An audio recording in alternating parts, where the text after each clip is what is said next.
familia toda la vida perteneció al campo, desde mi abuelo, y luego mi papá adquirió el campo y lo trabajó siempre él. Por cuestiones familiares mi papá no lo pudo trabajar más y bueno, fue una transición que se hizo desde mi papá a mi hermana y a mí, y empezamos a trabajarlo un periodo muy cortito nosotras, hasta que bueno, fue inviable por el hecho de que cada una tenía sus otras profesiones.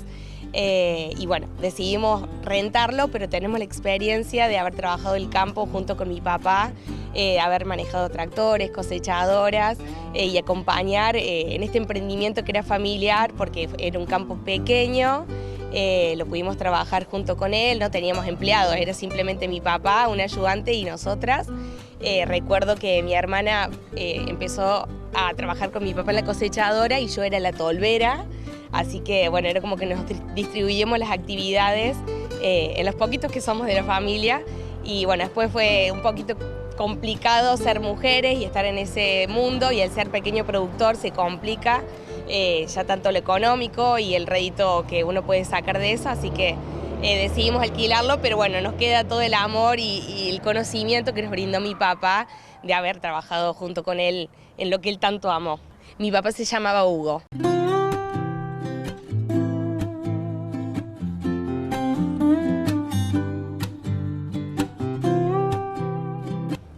¿Qué les dio en ese momento de lo que es este rubro, trabajarlo en familia, junto con tu hermana, con tu papá? Bueno, primero nos dio muchísima satisfacción y amor como familia de poder trabajar en unidad y juntos. Y bueno, y a mí particularmente me llenó de conocimientos. A mí me encanta aprender de cualquier rubro. Yo siempre digo, soy un polirrubro andante porque aprender para mí es esencial en la vida y, ¿por qué no?, de lo que hacía tanto feliz a mi papá. Así que bueno, adquirir conocimientos que vengan de él y que pertenezcan a su universo para mí fue súper gratificante. Y bueno, por supuesto me enorgullece ahora de decir que pude trabajar con él y que sé todo lo que sé gracias a él y a mi familia y al sostén también de mi mamá, figura indispensable dentro de la familia, no la dejamos de lado, pobre mamá. Cuando yo aprendí a manejar, antes que un auto mi papá me sentó en un tractor, yo tenía 13 años, 13, 14 años, y dijo, bueno, acá vas a aprender a manejar, un tractor que no tenía dirección hidráulica, durísimo. Y claro, yo era una hormiga arriba de un tractor, así que bueno, desde ese entonces siempre tuvimos el contacto con estas bestialidades, pero sí, siento uno muy chiquito al estar en esto. Generan una adrenalina especial en el cuerpo al tener que trabajar con un motor de este calibre, que no es obviamente ni un auto ni una camioneta, es un tractor. ¿Cuál ha sido tu última experiencia con estas máquinas de campo? Bueno, te puedo contar que yo estuve estos últimos 6 meses viviendo en Australia y particularmente viví en una zona rural donde se hacía la cosecha de algodón, o sea, todo el proceso de siempre cosecha de algodón, y mi rol particular dentro del campo era manejar tractores. Tuve distintas actividades a lo largo de los 6 meses porque yo llegué en el periodo de riego.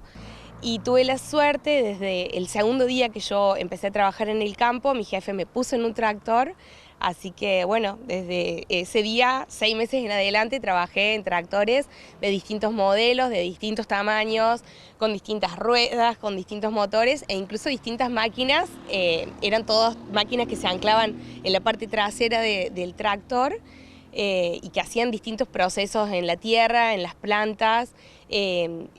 Una cosechadora, por ejemplo, iba delante de mi tractor y yo iba juntando el fardo de algodón en el proceso del picking season, que se le decía, que era justamente la cosecha, que la máquina iba piqueando y recolectando el algodón, y yo con un tractor por detrás iba juntando el fardo que formaba la cosechadora por delante mío.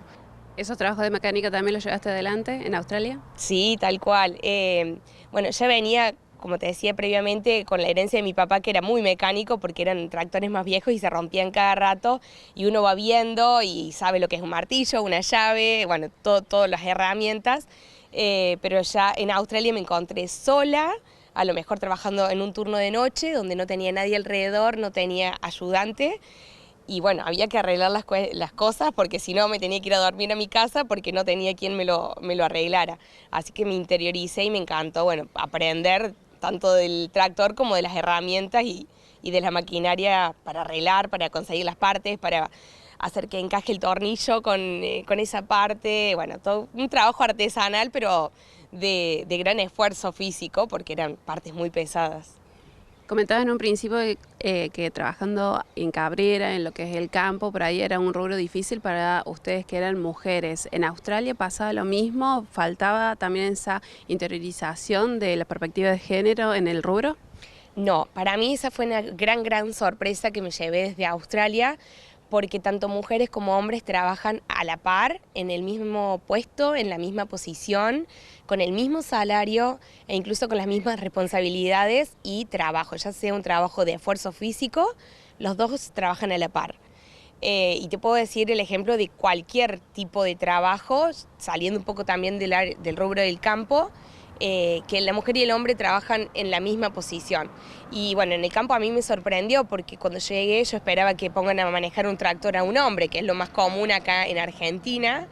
Y bueno, no, me eligieron a mí, me pusieron en un tractor que de hecho yo le pregunté a mi jefe por qué ponen a mujeres y la regla de ellos era de que las mujeres eran más organizadas, más ordenadas y prolijas. Entonces como que tenían esa cuestión de referencia en cuanto a las mujeres. Hay veces que acá uno trabaja en equipo puramente de hombres, entonces es difícil la convivencia en una casilla o en una campaña de salir a trabajar a otro campo, que obviamente no están las condiciones físicas ni el espacio físico para tener habitación de mujeres, habitaciones de hombres o baños de distinto género. Pero bueno, también es un poquito de ceder de una parte y ceder de la otra para unificar los criterios y poder trabajar en conjunto, tanto mujeres y hombres, en el rubro campo. Bueno, este trabajo tiene su parte muy física y dura cuando se rompen cuestiones de que hay que arreglar y hay que poner mucho esfuerzo físico, pero también mucha paciencia de estar horas y horas sentadas solamente chequeando el funcionamiento de la máquina. Porque, bueno, yo tuve la suerte de en Australia tener maquinaria muy nueva y la mayoría eran automáticas. Y mi turno de trabajo era de 12 horas, entonces había días que estaba 12 horas, 10 horas sentada solamente chequeando que el tractor funcione y vaya en el sentido que debería ir. Entonces, bueno, la paciencia, desarrollar eso, uno que a veces es muy activo y pretende hacer otro tipo de actividades más que implican más movimiento físico, era tedioso.